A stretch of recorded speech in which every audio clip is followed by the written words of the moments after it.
usar esse texto como base para que nós venhamos a meditar na palavra de Deus. Capítulo 11 de Lucas, versículo 1 e o versículo 2.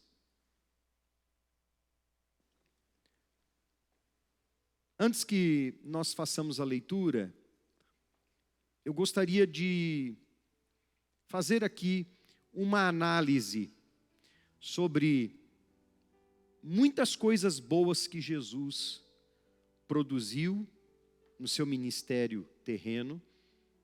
Enquanto homem, ele era homem, foi homem e não deixou de ser igual a Deus. E ele produziu muitas obras, fez o bem a todos, curava muitos enfermos, expulsava muitos demônios.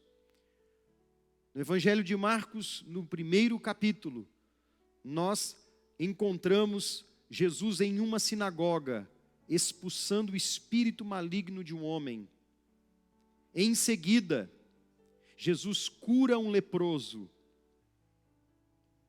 A Bíblia diz que ele entrou na casa de Simão e o Pedro e curou a sogra de Pedro, que estava enferma, estava febril. Ele tocou nas mãos dela e ela se levantou. E em tudo isso, os discípulos estavam observando. Eles aprenderam com Jesus. Eles sabiam exatamente o que Jesus viera fazer. Ele mesmo disse muitas vezes: eu vim para pôr em liberdade o oprimido. E eles viam isso, e eles sabiam disso. Mas teve algo em especial, que eles não apenas aprenderam observando, mas eles tiveram a iniciativa de pedir a Jesus, que foi a única coisa. Eles viam Jesus orar. Eles observavam Jesus procurando lugares desertos para estar com o Pai. Eles observavam que Jesus, às vezes, sozinho se levantava de madrugada para orar. Então chegou o momento, no capítulo 11 de Lucas, você pode acompanhar, aconteceu que, estando ele a orar num certo lugar, quando acabou, lhe disse um dos seus discípulos: Senhor, ensina-nos a orar. Amém? Um dos discípulos disse-lhe: Senhor, Mestre, ensina-nos a orar. E no versículo 2, Jesus deixa claro que a oração tem uma sequência. A oração modelo, ela tem um padrão. E a primeira palavra que Jesus disse, quando nós começamos a orar, é chamar o nosso Deus pelo que Ele é. A primeira palavra é Pai. Amém? Disse-lhes Jesus: quando orardes, dizei. A primeira palavra da oração é Pai. Eu quero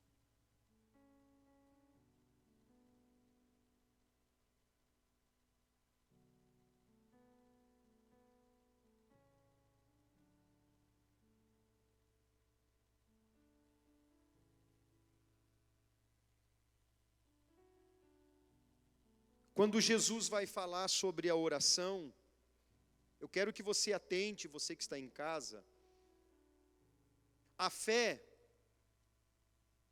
mesmo aquela fé sobrenatural, a fé que é dada a alguém e que é gerada em dom, porque existe a fé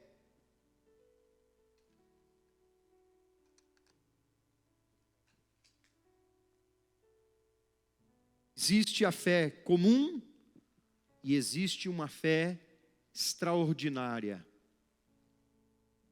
Independente do nível de fé que você se encontra, a fé não impedirá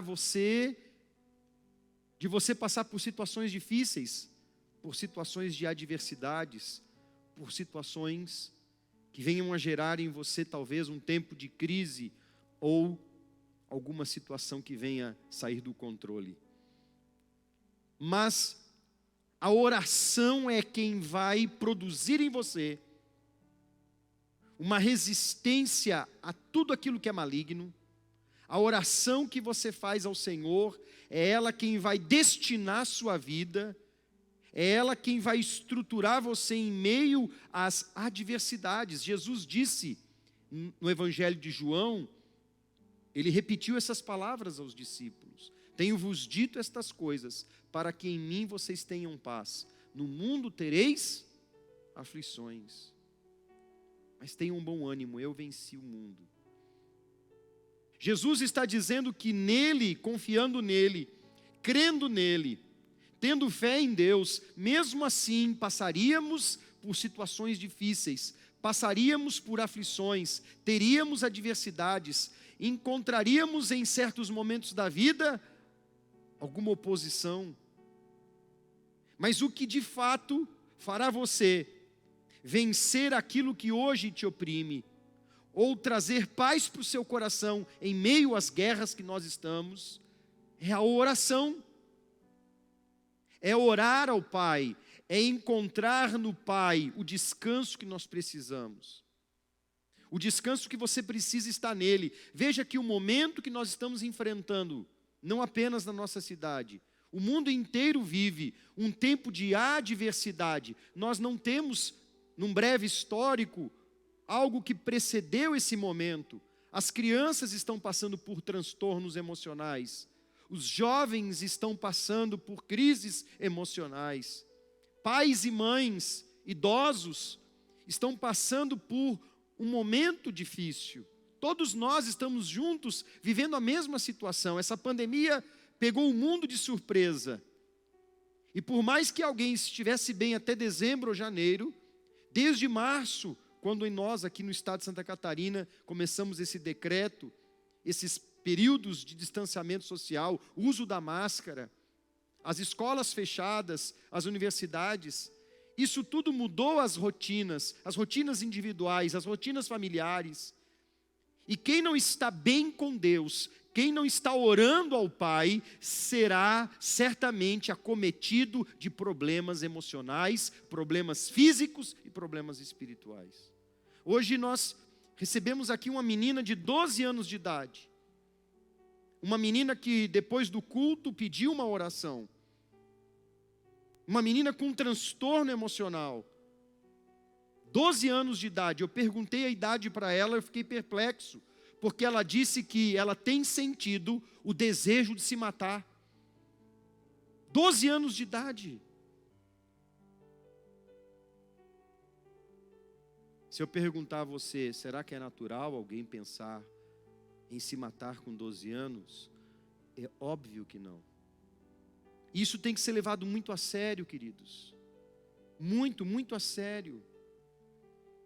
Então veja, os discípulos observavam Jesus.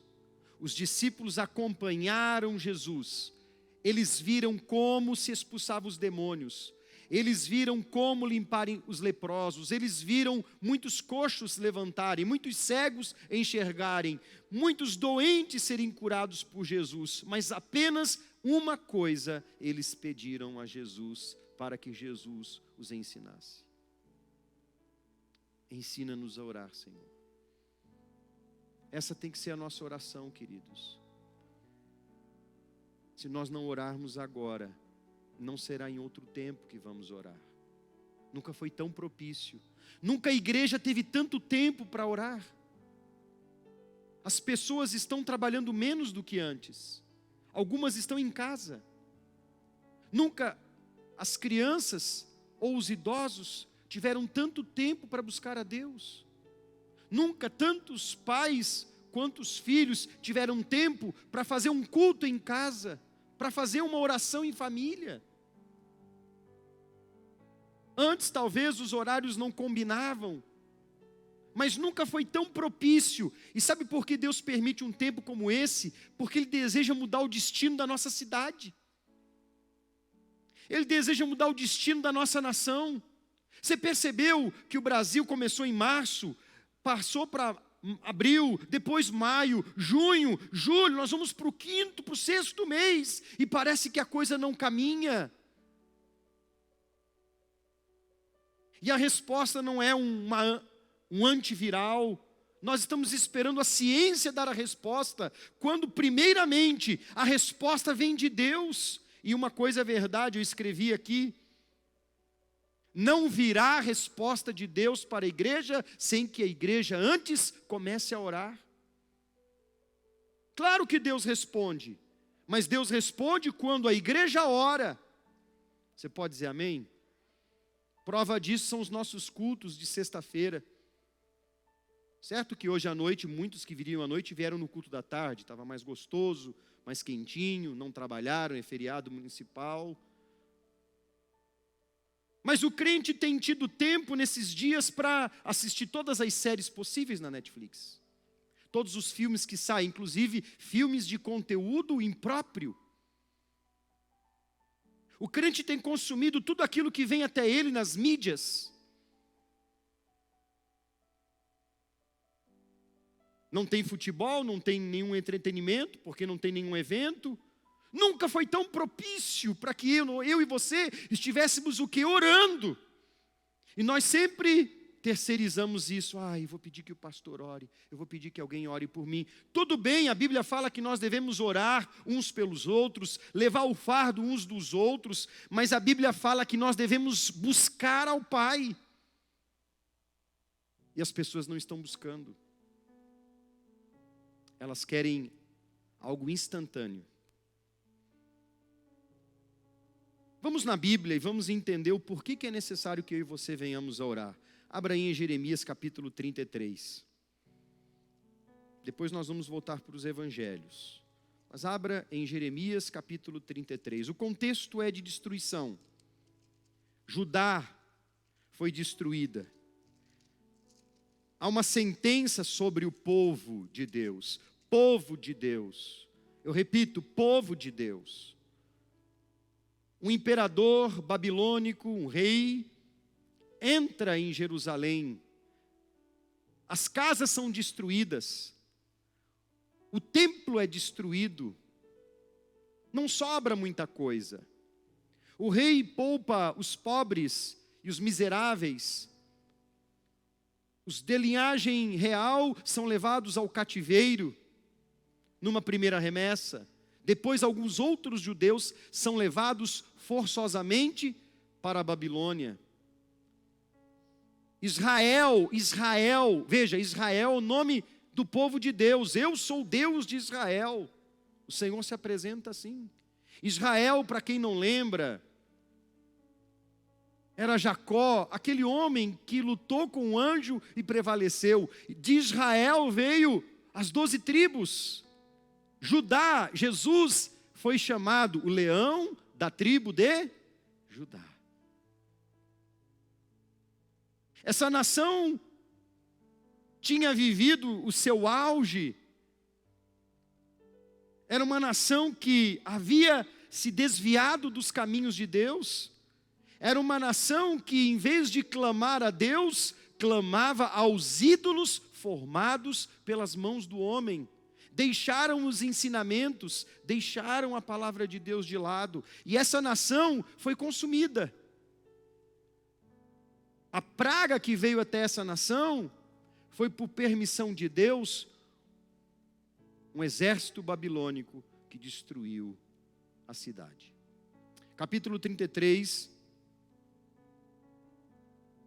versículo 3. Jeremias diz assim em nome do Senhor. É o Senhor falando à nação. Clama a mim e responder-te-ei e anunciar-te-ei coisas grandes e firmes que não conheces. Amém? A chave é a oração. O segredo é a oração. Deus está dizendo, se vocês clamarem a mim, se vocês clamarem, eu vou responder. Parece assim algo difícil, gente. Parece algo assim inacessível, inalcançável. Mas é que tem hora que parece que nós achamos que Deus tem que inclusive orar por nós, quando somos nós que temos que buscá-lo. A maioria das pessoas que estão com os casamentos destruídos, a maioria das pessoas que estão vivendo crises emocionais na família, a maioria dos homens que estão vivendo embaraços e conflitos consigo mesmo, mulheres que vivem seus estresses nas famílias, jovens que estão vivendo aprisionados em vícios, todas as pessoas que muitas vezes se achegam à igreja e dizem, não sei, eu acho que aqui não é mais o meu lugar, eu acho que eu não sei. Tudo aquilo que resulta na nossa vida em pecado, inclusive consequências desastrosas em todas as áreas da nossa vida, é pela nossa omissão na oração. Porque falamos o que vem na cabeça e não oramos antes de falar, porque tomamos decisões sem antes consultar a Deus, porque se faz negócios sem saber qual é a vontade do Senhor. E não esqueça, nós como sociedade não vivemos apenas como igreja, a igreja está inserida em uma sociedade, nós vivemos numa cidade, e quando uma igreja em uma cidade, ela deixa de orar, aquela cidade também passa a ter um destino ruim. A igreja tem responsabilidade sobre a sua cidade, nós temos que orar. Eu tenho certeza que Deus espera a nossa oração, Ele tem tudo pronto e preparado. Eu tenho certeza absoluta que no momento em que nós nos comprometemos com a oração e começamos a orar, e não basta apenas orar, tem que querer orar, nós temos que desejar essa comunhão com Deus. Mas a Bíblia diz que quando nós clamamos, quem que responde? Deus, e responde de uma maneira muito maior do que nós esperamos. Eu vou te anunciar coisas grandes e poderosas que não conheces. E ele está falando a um povo, que é um povo que está o quê? Ferido, machucado, destruído, dilacerado, famílias separadas. Você pode ter um vislumbre, uma ideia do que é um jovem ser separado dos pais e ser levado como cativo para a Babilônia. Os pais ficam na miséria, na cidade, nas casas destruídas, e os filhos são levados embora.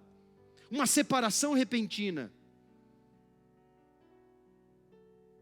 Olha o texto, porque assim diz o Senhor, versículo 4, assim diz o Senhor, o Deus de Israel, sobre as casas desta cidade. Ele está tratando daquela cidade,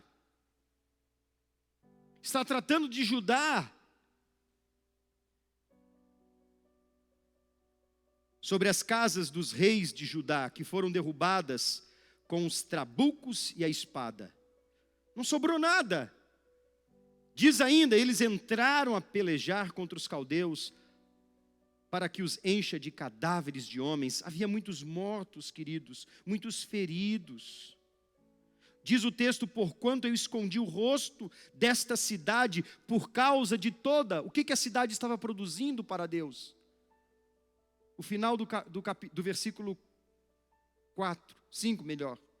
Por causa de toda a sua maldade. Em vez do povo orar, o povo estava produzindo más obras. O povo estava sendo destruído porque não estava clamando. A cidade pereceu porque o povo não orava. Você viu como não precisa muito do diabo? A omissão à oração é o suficiente. Porém, se vocês clamarem a mim, eu responderei. Não é o que Deus diz? Olha aí que diz o versículo 6. Eis que eu farei vir sobre ela. O que Deus promete se o povo clama? Saúde e cura. E os sararei, e lhes manifestarei abundância do quê? Do que a cidade precisa? De paz e de verdade. É uma guerra, é um tempo de destruição. E Deus, queridos, assim como Ele permitiu o cativeiro, e foram 70 anos de cativeiro babilônico, assim como Ele permitiu, se esse povo clamasse, Deus mudaria o destino daquela nação, quando o povo começasse a buscá-lo. Tem gente que fala, eu não sei mais o que eu faço. Talvez falta uma coisa: orar, se arrepender dos pecados, buscar a face do Senhor, se humilhar diante dEle. Mas isso é difícil. Por quê? O que o crente mais faz? Reclama. O que mais as pessoas fazem? Você conhece aquelas pessoas, aqui não tem, só lá para o litoral, que estão desempregadas, e 2 meses depois já começam a reclamar do trabalho? Meu patrão, a empresa. Tem pessoas que reclamam de tudo. Queridos, todos vocês comeram muito bem hoje, com certeza. Amém? Tem alguns aí que inclusive tomaram algum chá, para diluir mais rápido, porque a gente abusa um pouco. Isso é uma dádiva. Você não está tapeando a fome porque você não tem pão, ou você não tem um alimento diário. Na oração do Pai Nosso, Jesus ensina, nos dá o pão a cada dia, e Ele tem te dado o pão do mês todo, e você tem alimento, e você tem dinheiro para se alimentar tranquilamente, graças a Deus por isso. Não te está faltando agasalho, você pode escolher. Homem não está nem aí, homem pode ter um casaco só, tem mulher que tem vários. Não falta nada para nós. Falta uma coisa: falta orar. E não é uma oração tímida, não é uma oração de alguém que é miserável. Depois nós vamos falar de Bartimeu. Não é uma oração, ai Senhor, tu sabes que eu sou um coitado. Nós não somos coitados, porque a graça de Deus está sobre nós. O sangue de Jesus nos purifica de todo o pecado. Nós não somos coitados, nós somos entendidos da fé. Nós não nos curvamos diante de ídolos. Nós sabemos quem é o Senhor, o Criador dos céus e da terra. E veja que ele diz assim ainda: eu removerei o cativeiro de Judá e o cativeiro de Israel, e os edificarei. Ele deseja reconstruir a nossa história. Ele deseja reconstruir a história da nossa família. Ele deseja operar na sua vida, na sua família, na nossa cidade. Ele deseja isso. Mas as pessoas não oram. Elas acham que Deus vai dar alguma coisa, porque quem sabe eu penso que Deus é obrigado a dar.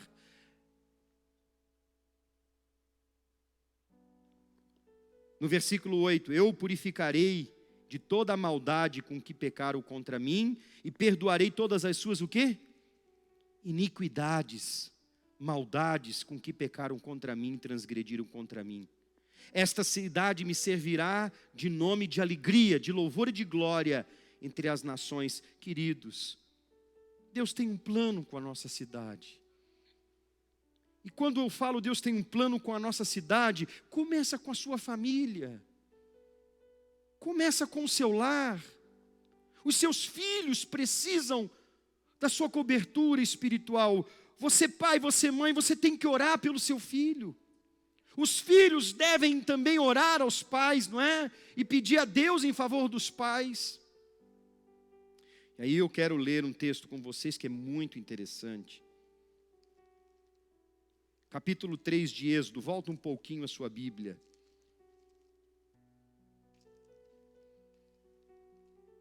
Quando Israel estava no Egito, quando Israel estava no meio da adversidade, do sofrimento, da dor, trabalhavam todos os dias, sem descanso. Crianças trabalhavam, mulheres trabalhavam. E eles não trabalhavam para adquirir, trabalhavam porque eram, no Egito o povo hebreu era escravo. Eles chegaram no Egito com a família de Jacó. E passaram-se 430 anos. E este povo não clamava a Deus, nem pediu socorro. Até que o sofrimento chegou num nível tão extremo, tão extremo, tão extremo. O povo sofreu tanto pelas mãos de Faraó e seus opressores, que o povo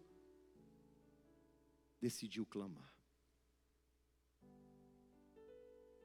Jeremias diz: quando eu clamo, o que Deus faz? Eu vou falar, quando eu clamo, vocês vão combinar assim para ficar bonito, gente? Deus responde. Amém? Então, quando eu clamo, Deus responde. Olha o que diz Êxodo 3, versículo 7. O Senhor diz: eu tenho visto atentamente. O que Deus vê? Versículo 7. O que Deus vê, gente? Meu Deus, me ajuda aí. Nós estamos aqui na Igreja Quadrangular, Concórdia. Quem não tem Bíblia deve estar na tela. Está aí? Versículo 7. O texto aí é claro. Tenho visto atentamente o quê? A aflição do meu povo.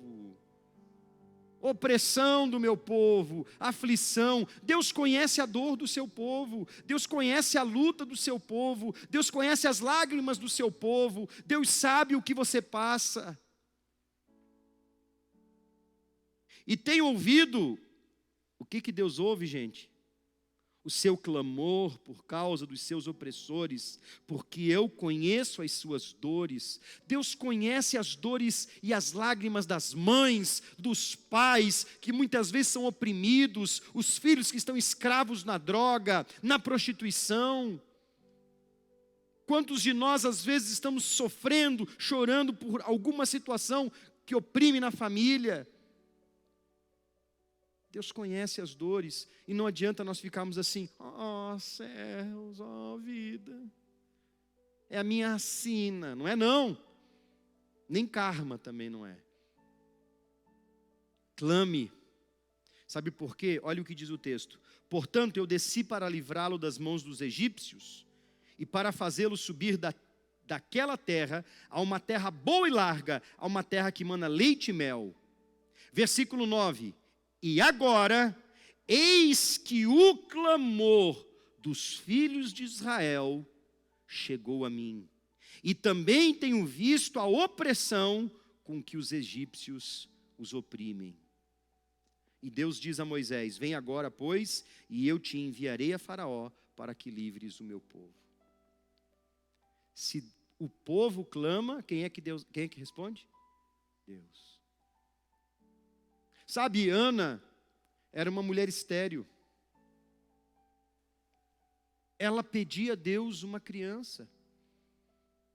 Mas um dia, ela não apenas orou, ela clamou. Ela clamou tanto e ela fez um voto ao Senhor, dizendo: se me deres um menino, eu o devolverei a ti. E ela fez um voto ao Senhor, e as suas lágrimas se misturavam com o balbuciar da sua voz, e ela meio que em pranto, em lágrima, certamente estava ela de jejum, porque ela não comia nada durante a viagem até o local do sacrifício. A Bíblia diz que o seu marido, ele dava porção dobrada, oferecia até a Deus mais em razão de Ana. Ele o amava. Mas o amor do marido não era suficiente para aquela mulher, porque ela sabia que no seu tempo uma mulher precisava gerar uma criança, um filho, para dar uma descendência ao marido. Ana, ela veio desta vez e ela se prostrou diante de Deus, e ela chorou, e ela abriu a boca, e ela fez um voto, até o sacerdote a teve por embriagada. Sabe o que Deus fez? Quando Ana abriu a boca e clamou, fazendo um voto, Deus ouviu o clamor de Ana. Primeira carta de Samuel fala isso. E quando a Bíblia diz: então o Senhor se lembrou da oração de Ana, e abriu a sua madre. Sabe qual é o nome do filho de Ana? Samuel. Deus ouviu o meu clamor, a minha oração. Amém? Sabe, em Marcos capítulo 10, abra aí no Evangelho de Marcos capítulo 10. Deus muda a história de uma nação. Deus muda a história de uma família. Ana, depois do menino desmamado, não vai fazer esse voto aí com Deus, tá, irmã? Ganhar bebê, trazer aqui, pastor, está aqui, deixou de mamar, o senhor e a pastora cuidem. Não, senhora, não faça isso. Chegou um tempo, Ana voltou ao lugar de culto, ao culto que ela tinha prestado. Dessa vez, ela voltou com o menino andando. E aí, quando Ana chega, eis aqui o menino. E Eli criou um menino ao seu lado. Samuel servia na casa do Senhor. Foi o profeta que dividiu aquele período entre os juízes e o tempo de governo humano, não é? De imperialismo em Israel. Foi Samuel quem ungiu Saul, porque o povo pediu um rei, e Deus deu ao povo um rei que era de acordo com o coração do povo, porque Saul tinha um coração duro. E depois então Deus levanta um homem segundo o seu coração, porque Davi era um adorador. Vamos lá, Marcos, você achou aí? Eu não achei ainda. Marcos 10, 46. Depois foram para Jericó, e saindo ele de Jericó com seus discípulos e uma grande multidão, Bartimeu. Quem era Bartimeu, gente? Diz a Bíblia, o cego. Ele era cego, mas ele ouvia bem. Ele era chamado Bartimeu, porque era filho de Timeu. E qual era a condição de Bartimeu? Estava o quê? Assentado junto ao caminho e fazia o quê? Mendigava. Bartimeu certamente estava cansado. Embora não visse, mas ele sentia que o mundo proporcionava muitas dores a ele. Você tem ideia de quanto desprezo esses homens tinham naqueles dias? Viviam às portas da cidade. Era comum muitos cegos mendigando em frente ao templo, em frente às portas da cidade. Muitos viajantes que passavam e destinavam moedas para que eles se mantivessem, se sustentassem. Bartimeu estava ali habituado a ficar pela porta da cidade, mas naquele dia, no versículo 47, ele ouvindo que era Jesus de Nazaré, ele ouviu, gente, e é necessário que eu e você ouçamos isso diariamente, e para que até o Senhor nos chame, temos que entender quem Jesus é na nossa vida, para que possamos sempre confiar e orar ao Senhor. Você pode dizer amém? Ele ouviu falar que era Jesus de Nazaré e começou a... O que ele fez? Você vai encontrar de Gênesis a Apocalipse. Você está vendo que não é necessário apenas a pessoa dizer assim, eu tenho fé em Deus. Porque tem muitas pessoas que têm uma fé genuinamente pura em Deus, mas elas não avançam, querido. Elas não caminham. Elas não, sabem, tem pessoas que têm até dinheiro, mas não conseguem viver. Bartimeu clamou, Jesus, filho de Davi, tenha misericórdia de mim. E as pessoas repreendiam o cego. O que as multidões faziam com ele? Mandavam ele se calar. E o versículo continua dizendo, mas ele clamava cada vez mais alto. Qual era o clamor de Bartimeu? Filho de Davi, tenha misericórdia de mim. É interessante. As pessoas às vezes dizem, eu não sei o que está acontecendo. Eu não sinto mais a presença de Deus orando 2 minutos por dia. Quanto tempo cada um de nós, nas nossas refeições, nós damos para o nosso estômago? matamos a nossa fome carnal. Mas quanto tempo temos nos dedicado em oração para matar a nossa fome espiritual? Abrimos a boca e bocejamos durante o culto, durante as nossas orações. Às vezes falamos que vamos orar e não oramos. Fazemos às vezes projetos dizendo vou orar mais e não oramos. E continuamos consumindo aquilo que o mundo nos entretém. E eu disse, parou o futebol, parou os eventos, parou o teatro, parou o cinema, os shoppings fecharam. Graças a Deus que aqui não tem shopping. E as pessoas continuam o quê? Ai, não tem nada para fazer. E a Netflix e essas plataformas de filmes, cada vez mais colocando filmes lá, como eu disse, impróprios. E nós crentes estamos nos alimentando e não estamos orando. E aí nós começamos a dizer o quê? Eu não sei o que está acontecendo, estou tão desanimado. Ore, clame a Deus. Deus muda destinos de nações com clamor. Deus muda o destino de uma mãe com clamor. Deus muda o destino de um cego com clamor. E a igreja está fazendo o quê? Reclamando, não é clamando. Meu Deus, quando que vai acabar esse decreto? Tem uma pesquisa mentirosa que diz que quando acabar essa pandemia, muitos vão procurar a igreja. Mentira. Se essa pesquisa é verdadeira, não estou dizendo que ela não seja, mas que as respostas são mentirosas, são. Tem pessoas que em março, com 15 dias de igreja fechado, mandavam mensagem para a pastora: nossa, eu estou com uma saudade da senhora. Abril, maio, junho, julho, 4 meses. Não deu nem 4, gente. Com 30 dias, a fé dessas pessoas diluiu, acabou-se. Se a tua força for pouca no dia da angústia, querido, você tem que clamar a Deus. Senhor, me dá força, eu preciso resistir. Porque eu fico imaginando, queridos, eu estava falando há pouco, as crianças estão com crises emocionais, as crianças estão entrando em depressão, tem criança que está fechada em casa, em apartamento, não pode brincar com os amigos, não pode ir para a escola.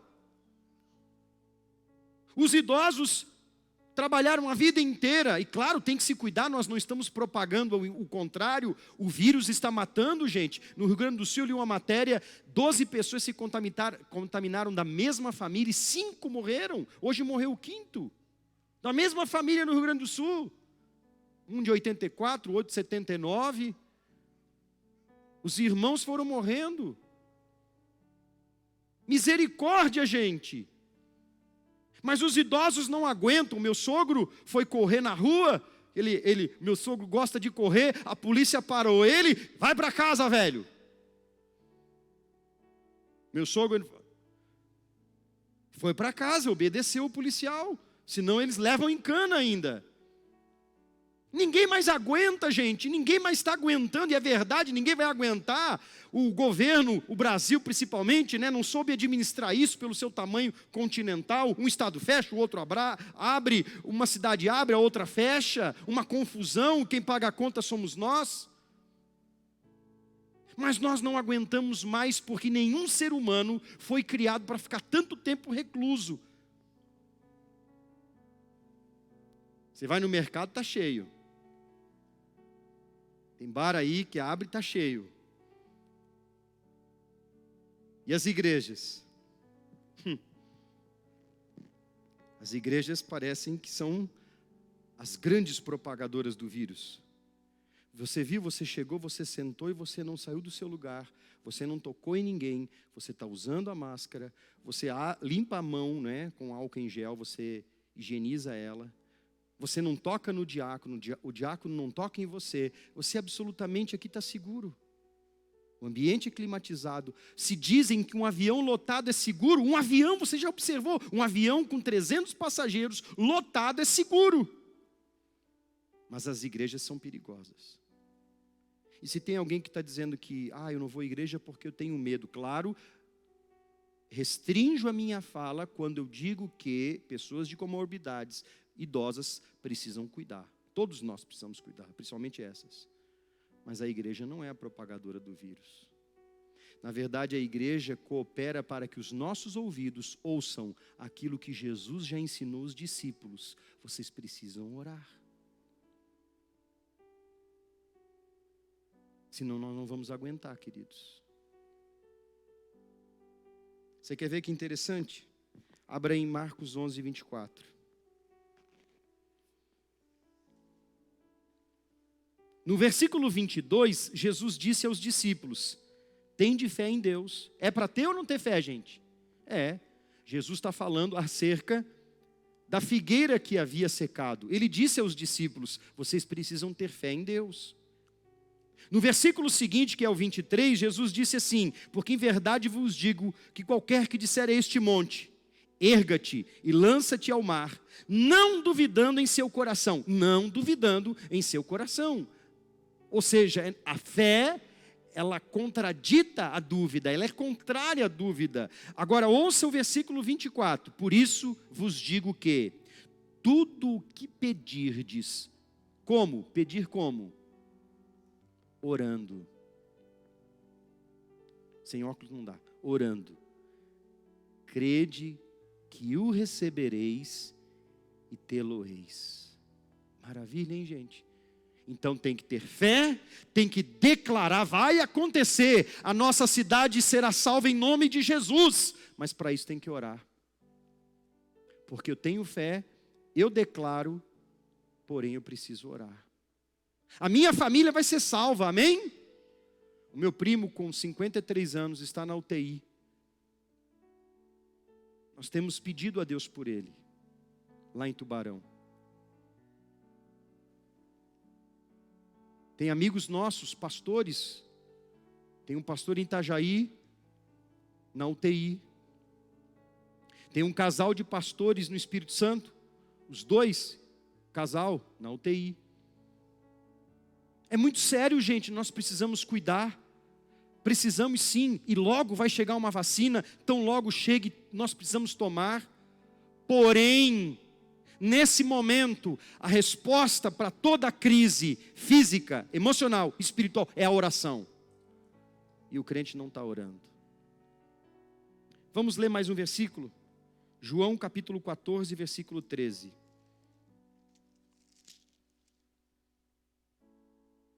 Esse capítulo é muito, muito bom, gente. Muito lindo. João capítulo 14 é um dos capítulos mais lindos da Bíblia. Jesus falará do Espírito Santo. Mas no versículo 13, ele diz assim aos discípulos. Vamos ler o 12. Em verdade vos digo que aquele que crê em mim, veja, fé, amém? Você tem fé em Deus? Claro, você tem fé, eu tenho fé, nós cremos em Deus.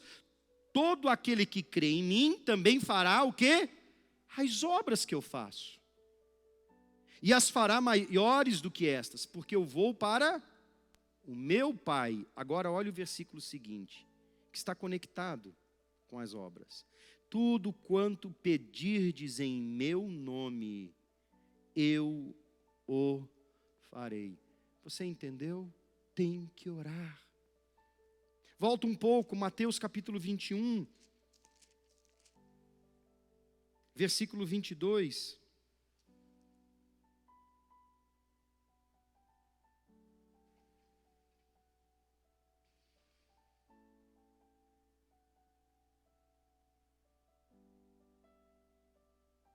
Tudo o que pedirdes, no que, gente?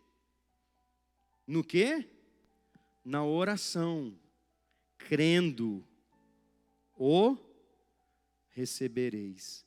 Deus não mudou. O mesmo Deus que disse por meio de Jeremias, clama a mim, eu responderei. É o mesmo Deus que age aqui. Agora nós oramos em nome de quem? De Jesus. Oramos a quem? Ao Pai. Jesus disse, quando orardes, diz eles, Pai nosso. Você pode dizer, meu Pai, me ajuda. Senhor, eu não estou entendendo como administrar as minhas emoções nesses dias. O Senhor pode me ajudar? a administrar as minhas emoções, as minhas fraquezas. Às vezes eu falo sem pensar, Senhor, me ajuda, porque o Espírito Santo nos dá o fruto. O equilíbrio que a sociedade precisa é o Espírito Santo quem dá. E onde que há o equilíbrio, se não na igreja? Porque Jesus era equilibrado, gente. O domínio próprio. Olha, hoje à tarde, por exemplo, a pastora essa noite não passou bem. A gente sabe que com a idade vem os problemas. Ela vai ficar brava comigo. Deu aquele negócio que tonteia, sabe, Edna? Né? Aí ela ficou ruim, ela ia vir no culto. Ficou ruim. À tarde eu fui para casa, peguei o óleo que eu vou entregar agora para vocês também. Eu ungi a minha casa, ungi o Miguel, ungi ela e pedi agora você me unge, porque não existe auto-unção, tá? Eu me unjo. Não tem essa, eu me unjo. Porque nós não sabemos às vezes lidar com as circunstâncias. Nós lidamos com batalhas espirituais, nós lidamos com crises emocionais, nosso corpo vai envelhecendo, a gente precisa pedir a Deus para nos dar força. Senhor, me livra de todo o mal, Senhor, me livra de toda praga, livra a minha casa das pestes, livra, Senhor, os meus filhos, livra o meu genro, livra a minha vida, livra, Senhor. Eu orei, clamei pela proteção na minha casa, você não sabe quantos estão espraguejando o seu nome, e Jesus ensinou que a gente, quando enfrentar uma situação com os nossos inimigos, porque nós temos, Jesus disse que quando alguém te bater de um lado da face, é para você não dar um murro, mas oferecer a outra. Como é que você vai oferecer a outra se você não está orando? Porque se você não está orando, você vai dar uma no queixo da pessoa. Se o teu inimigo fizer você andar 1 milha, Jesus disse que é para andar quantas com ele? 2. É a oração quem vai moldar o nosso caráter. É a oração quem vai mudar as nossas ações emocionais. Se eu não estiver orando, queridos, vai ter dia que se...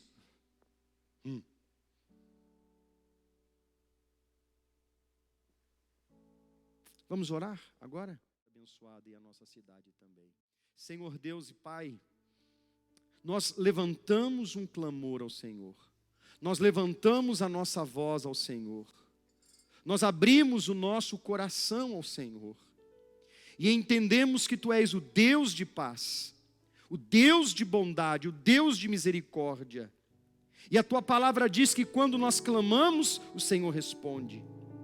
Então nós oramos agora, Pai, em favor da nossa casa, da nossa família, que venha sobre ela saúde, que venha cura, que venha paz, abundância de vida. Senhor, remove os cativeiros que estão trazendo prejuízos nesta família, Pai. Senhor, remove, Senhor, toda escravidão, meu Deus, tudo aquilo que oprime esta casa. Eu declaro a Tua presença, em nome de Jesus Cristo. Está escrito que o Senhor é o Deus que perdoa a maldade, o Deus que perdoa os pecados e as iniquidades do Teu povo. E se nós clamarmos ao Senhor, o Senhor vai agir em nosso favor. Por isso eu levanto a minha voz e eu declaro com esses irmãos, com aqueles que estão em casa: Senhor, entra, meu Deus, agora em favor do nosso lar, da nossa família. Seja quebrada toda resistência, tudo aquilo que se levanta contra o nosso nome, Pai. Nós oramos, muda a história, Pai, muda a história da nossa família, muda o destino da nossa casa, Senhor, os casamentos, os filhos, esta família seja guardada, protegida, e que o Senhor os leve ao destino que o Senhor tem, Pai. Nós oramos por este óleo, que seja consagrado para este propósito, em nome de Jesus Cristo. E você que crê, diga amém. Senhor, nós abençoamos os irmãos que estão em casa, para que uma unção venha, meu Deus.